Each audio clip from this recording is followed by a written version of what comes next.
When I shared with acquaintances that we were planning a trip to Washington, D.C., many of them said that we should make sure to visit the Basilica of the National Shrine of the Immaculate Conception. I did not know anything about this beautiful shrine before visiting, but it was absolutely amazing. So I am so excited to share this 100-year-old basilica with you that has hosted popes and saints and held a funeral mass for a president. Hi, I'm Mandy. In 2022, I felt called to spend a milestone birthday on a pilgrimage. It was at that time I began to learn that there are so many amazing Catholic churches and sites with fascinating history located right here in the United States. Since then, I've started to seek out these sites when traveling.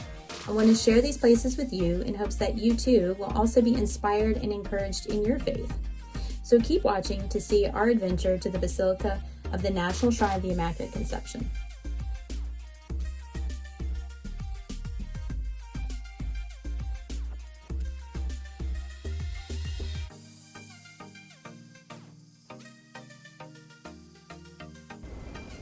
My husband and I planned a family vacation with our 4 kids to the Northeast. The first stop was Washington, D.C. We have very limited experience with public transportation, but the metro in D.C. was easy to use and helpful. I recommend it. The kids loved it. It just cost a couple dollars per person, and they have metro cards that you add money to as you go. The Basilica of the National Shrine of the Immaculate Conception is on the campus of Catholic University. We were able to take the DC Metro to the university. It's just a short walk from the metro station to the shrine.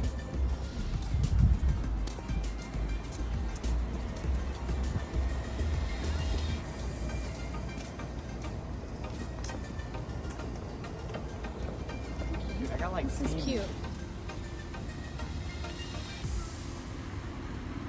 I'm like, oh wow, look at this statue, guys.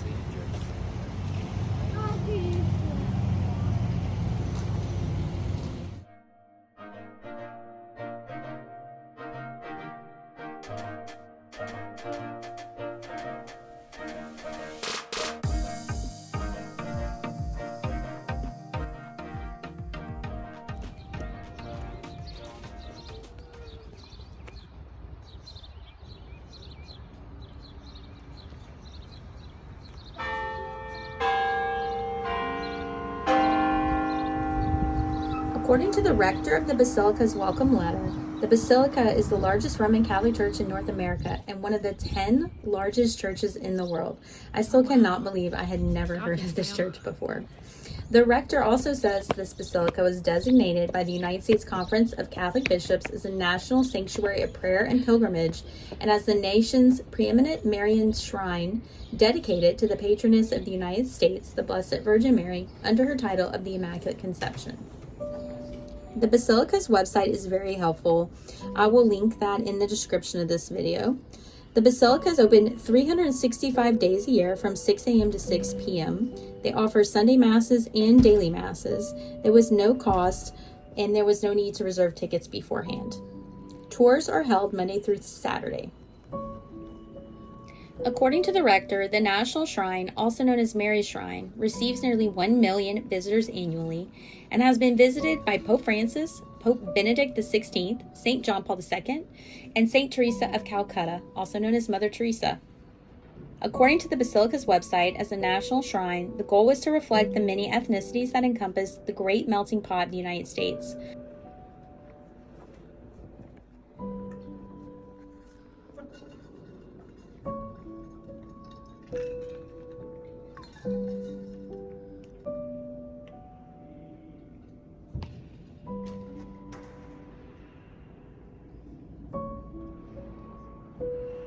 The Basilica includes more than 80 chapels and oratories honoring the Mother of God. I personally found it very inspiring to see the many different Marian apparitions and how Mary appears to people in ways that they can recognize her, with skin tones similar to theirs, clothing similar to theirs. It really was beautiful.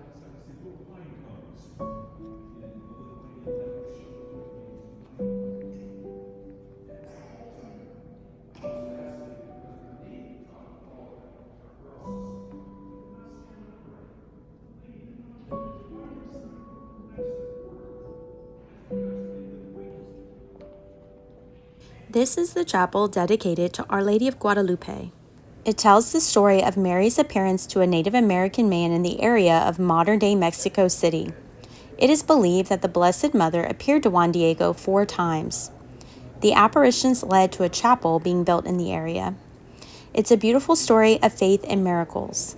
I will add a link in the video description for you to learn more about Our Lady of Guadalupe.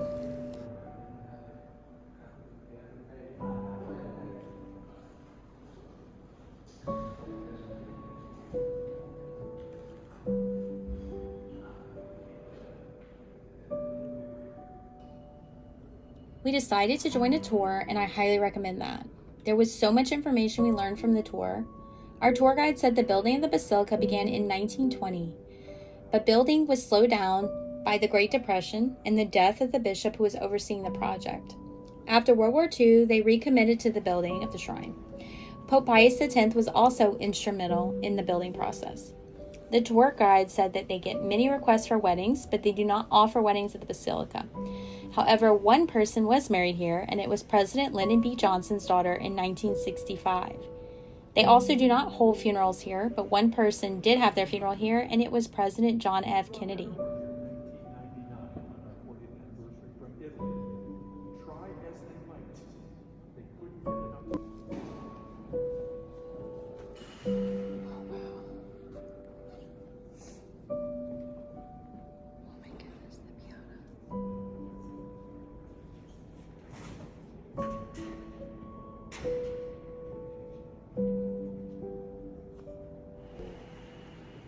This video only shows a small portion of the shrine. There were so many areas we did not even get a chance to explore. We were blessed, however, to attend Mass there. It was particularly meaningful to celebrate Mass at the National Shrine on the 4th of July. What a gift. I hope this video inspires you to take a trip to the Basilica of the National Shrine of the Immaculate Conception. Thanks for watching our video. May the peace of Christ be with you today and always. God bless.